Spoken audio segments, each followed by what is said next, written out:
student. So ngayon, ito na po yung ano natin, pinakahuli about sa body fluids, yung other body fluids naman ng ating i-explore. So before we move on to other body fluids. So let us review again yung our last discussion about sa body fluids. So we all know na 60% of the human body is H2O, okay, water.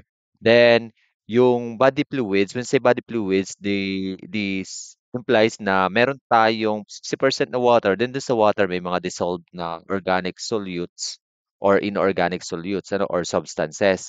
Then, ang ating extracellular fluid or yung mga fluids outside your cell is 25% of your body weight. Ano, siya yung nagko-constitute ng 25%. Then yung interstitial fluid or yung mga fluids that directly surround the cell is 70% of your body weight. Then we all know that plasma is also 5% of your body weight. No? Then there are other body fluids that we are going to explore. So ang urine ay na-explain na natin last meeting, last discussion.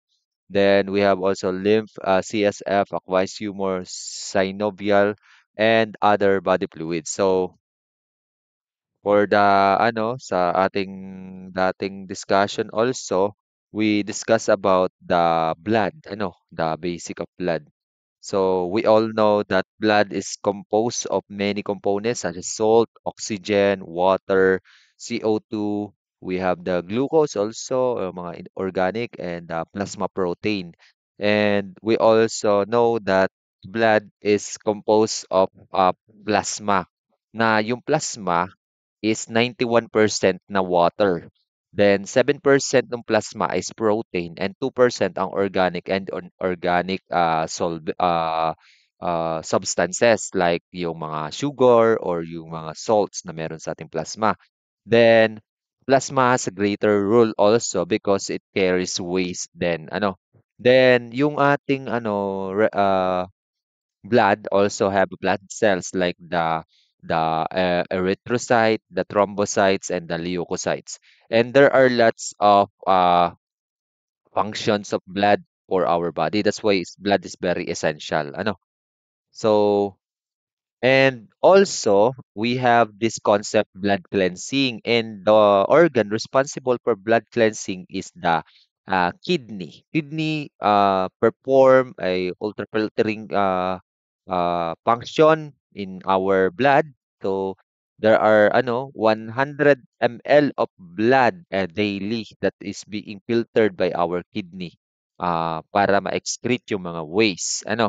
So then also we know the composition of the urine, that urine is made up of a certain component. Then we all know that 95% of the urine is H2O, water. If we separate the other component, 95% ng urine ay water. The rest is yung ating mga toxic substances na niremove sa katawan like the creatinine, uric acid, and ammonia. So yung mga yun ay malaking porsyento din. Then we have also the some of the solutes like ions, salt ions, na nire-remove din from the urine. Okay? So, and we all know that uh, our kidney is also regulating our pH of the body because the kidney provides long-lasting compensation like the buffering of yung yung sa bicarbonates. Kidney can hold bicarbonates or release bicarbonate depending on the situation of the blood pH. Then also may nakalimutan lang akong i-mention last meeting which is included sa ating final exam, yung mga hormone na nagre-regulate ng body fluids ng system ng dugo. Ano? So in order for your body to hold an H2O para hindi siya masyadong lumabas from the urine. So, i-reabsorb yung mga water. Water will be reabsorbed uh, again to the kidney. And hindi lahat ng water lalabas. We have our body release in the pituitary gland. Sa pituitary gland may nire-release na hormone. Ang tawag sa hormone na ito ay the ADH hormone or anti-diuretic diuretic hormone. So, what is the specific name of this antidiuretic hormone? Pag sinabing antidiuretic, pampa-decrease po ng output ng water dun sa urine. So, ibig sabihin, this prevent the water loss of the body. It promote water retention. Tanda nyo, it promote water retention, yung antidiuretic hormone. So what is the name of that antidiuretic hormone? That is called vasopressin. Vasopressin. Saan siya nire-release? Sa ah, pituitary gland, ha? This is an antidiuretic. Pag siya antidiuretic, it retain water. It decrease the water output from the urine. Dahil hindi pwedeng lumalabas lagi ang tubig.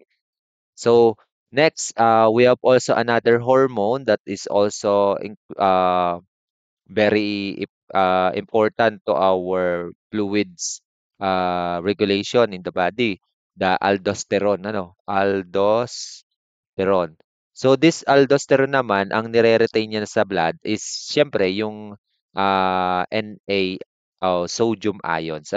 It retain sodium ions kasi excessive loss of sodium ions in the urine will lead you to the disease called hyponatremia, which is a very delikadong disease din, hyponatremia. So kapag ihi ka ng ihi, labas ng labas yung sodium ion. So if ever na hindi nagpo-work or nagpo-function na maayos yung aldosterone or mababa ang aldosterone, so there is a loss of sodium ions, tremendous loss on the urine, affecting the water retention also of the body because sodium ions will attract H2 on your body to retain H2O. Okay, so that's it for urine. Now let's go to the uh, other body fluids in our body. First, one is cerebrospinal fluid. So, what is this cerebrospinal fluid? Cerebrospinal fluid is a clear fluid that occupies the space in the spinal column. So, ito po yung ating spinal column. If we extend detail here, meron po fluid na nagpo-protect sa spinal column. And also, hindi lang po sa spinal column, pati sa mismong cerebrum, kaya cerebrospinal fluids. So, this fluid is produced from dito sa center na to. Ang tawag diyan sa central part na yan ng ating is choroid plexus. Choroid plexus. So, diyan po na nare-release or napoproduce yung ating cerebrospinal fluids. So, what is the function of cerebrospinal fluids? Its function is to protect the brain from sudden changes in pressure and maintains chemical environment and removes waste product. So, bale, nagre-remove din po siya ng waste product kasi pag sumama dito yung nag-semi-permeable membrane, punta dito yung mga waste. So, pwede siyang mapupunta sa blood, then sa blood, ma-release from the kidney. Pag mga waste. Then, another thing na pwede nating is ma-protect yung ating from the pressure or pag naumpog ka, hindi agad ma-damage yung utak mo because meron tayong cerebrospinal fluids na nagpo-protect. Now, meron po tayong mga indication or pathological condition na possible indicator kapag merong abnormality in this fluid. So, may mga example po if meron po tayong tinatawag na hemorrhage. Hemorrhage. Ano po yung hemorrhage? Hemorrhage means internal bleeding. May dumugo po dito sa loob. So magkakameron po ng inflammation ang ating dito sa brain part, then it will affect the fluid. So the fluid, so also pwede siyang dumami or mamaga yung nyo. Then also infection. So it is an indication of infection if merong abnormality din sa fluid na to. Then also meron ding malignancy or certain indicator na meron siyang ah, cancer o tumor na namumuo, or another thing na pag may abnormality itong cerebrospinal fluid, pwede din tayong meron tayong ano, demyelinating disease. Okay. So yan po yung mga ano yung mga indicator, yun yung mga pathological conditions na directly linked to this parameter, the cerebrospinal fluids, if merong ano diyan, if merong abnormality. So, ang hemorrhage, by the way, pwede po siyang kinos ng ano, ng hypertension, hypertension or high blood pressure, or vascular malformation, or traumatic puncture. And dito naman sa infection, specifically, may tinatawag tayong infection na meningitis, ano? Meningitis. Siguro naman familiar kayo, naririnig niyo na yung meningitis. Yan yung ano, inflammation of that cerebrospinal fluid that surrounding the brain because of the certain types of bacteria that cause that infection called meningitis. So yung meninge yung pinakang ano layer, yung nagko-cover dito sa brain, that's meninge. Ano, meninge. Pagka meron po yan ng inflammation, that is called meningitis. Okay, affected din po yung ating CSF, ano, CSF, ano, also known as CSF, or cerebrospinal fluid. Okay? So that's it for the cerebrospinal fluid. Now, let's talk about the serous fluid. Ang serous fluid po ay parang general term ng mga fluids that surrounds the cavities of this following organ. We have the lungs. So lungs, there are fluids that surround the lungs, fluids that surrounds your heart, and fluids that surrounds your abdomen, ano, abdominal. Okay? So yung mga fluids na nagsusurround sa lungs, they are known as pleural fluids. Ano? Pleural. F-E, yan. Pleural fluids. Now, yun namang sa ano sa heart ay this is called as pericardial, ano? Pericardial, pericardial, or the fluid that surrounds the pericardium, ano? Yung pericardium, yung ano, yung pinakang surface ng heart, that is pericardium. Yung fluid na nagsusurround diyan, nagpo-protect, that is pericardial fluid. Then dito naman sa ano, sa abdomen, this is called peritoneal fluid. So spelling niya ay NEAL. Okay? So yung peritoneal fluid will surround the peritoneal cavity, yun sa may abdomen nyo. Okay? So there are conditions na can be diagnosed with this ano fluids. First condition, this called, yung kita niyo to, yung parang sobra yung fluid sa ano sa lungs, that is called the pleural effusion, ano, pleural effusion. Effusion is a term para sa mga excessive amount of fluids that build up around these cavities, ano. Then also pag naman sa heart, that is pericardial effusion, pericardial fluid effusion. Then dito naman sa ano, sa peritoneal fluid, kapag naman may ano yan, may pagdami, ano, or may ano, ay ang ano niyan, ang condition na yan is tinatawag na ascites, ano, ascites. Okay? So pag sa peritoneal, ano, dun sa may abdomen. Okay? So what else? Ano bang nagko-cause nitong mga pleural effusion na to? So there are ano, there are lots of ano causes ng mga pleural effusion na 'to. Analysis of the fluid is primarily done to distinguish between exudates or pleural effusion caused by bacterial infection or pneumonia. Yung ano, pwede siyang cause ng bacterial infection or pneumonia, or caused by ventricular failure and cirrhosis. Ano, itong sa lungs. Kasi ang lungs, nasa likod lang niya ang liver. Ano, kaya pag mayroong problem sa liver, affected yung ano yang kabatis na yan. Then dito naman sa ano, pericardial ano, so injury of the pericardium. Pag may injury dito sa part ng heart, nagkakameron ng production ng madaming fluid called pericardial effusion. Then dito naman sa ascites, ang possible na cause nito is possible siya 75% niya ay caused by cirrhosis.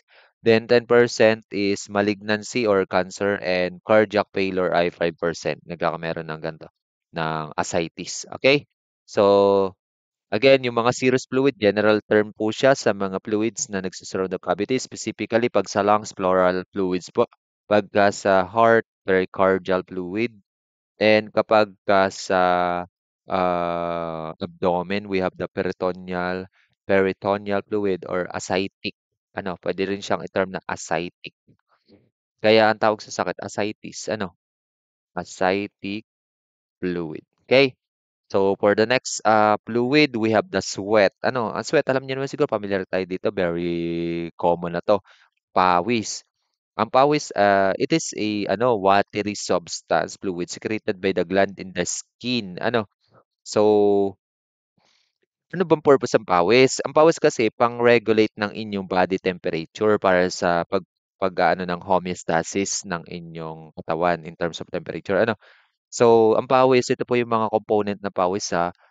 The sweat will contain ano, urea. Ang urea, nasabi ko na sa inyo, yan din yung lumalabas sa ihi. Sumasama din yan sa ihi. Ano? And also, your pawis will also contain salt. Ano? Certain amount of salt. With a very little, meron siya very little protein. Little ha, very little. Very little. Ang pawis siguro kung matitikman nyo, maalat-alat yan. Kaya marami dyan ano yung salt niyan. Pero in terms of ano, protein, very little din siya. And meron din po siyang ano, fatty acid ha. Yung fatty acid na yan ang nagkokos kung bakit meron kayo ng body odor pagka lagi kayong pinapawisan. Ano? So, sweat is used to diagnose this disease ha, cystic fibrosis. Ang cystic fibrosis ay isang genetic disease. Ano? The transmembrane conductance regulator or the CFTR protein resulting in the dysfunctional epithelial chloride channels.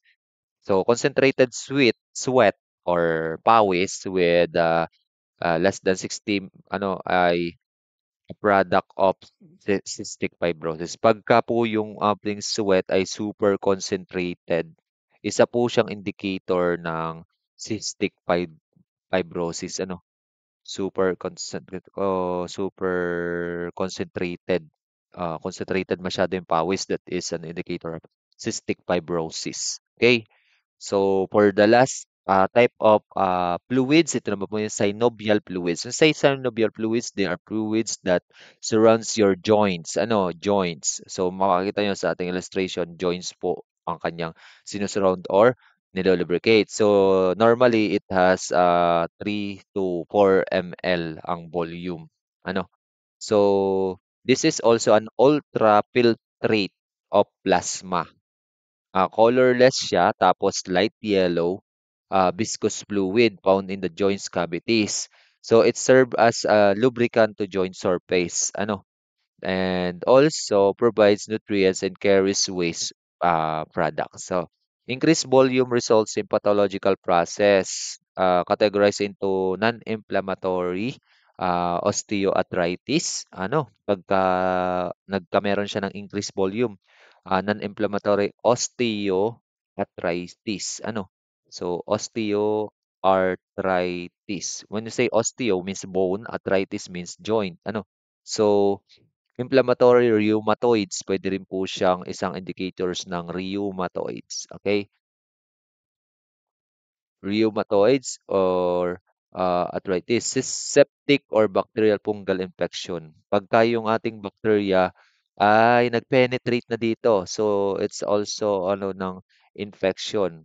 Pagdami ng fluid na yan. So, and hemorrhagic or hemophilia, trauma, ano, shows comparison of protein glucose in this composition of this fluid will indicate mga pathologic disease directly related to joints. Ano? So I think that's all for the other body fluids that are very essential for medical field or diagnostic ano. So we done with blood, which is gamitin talaga sa diagnostic, with urine. Then we're done with serous fluid, ano, yung ating pleural fluids. We have pericardial fluids for the heart, surrounding the heart, and peritoneal or surrounding the abdomen or aortic region of the abdomen. Then we have the sweat and we have the synovial fluids. Okay. Ngayon I hope familiar na kayo dyan sa mga fluids na yan at pagka nakita nyo sa exam ay madalis nyo siyang masasagutan ng tama. That's all for this video and God bless sa inyong final exam.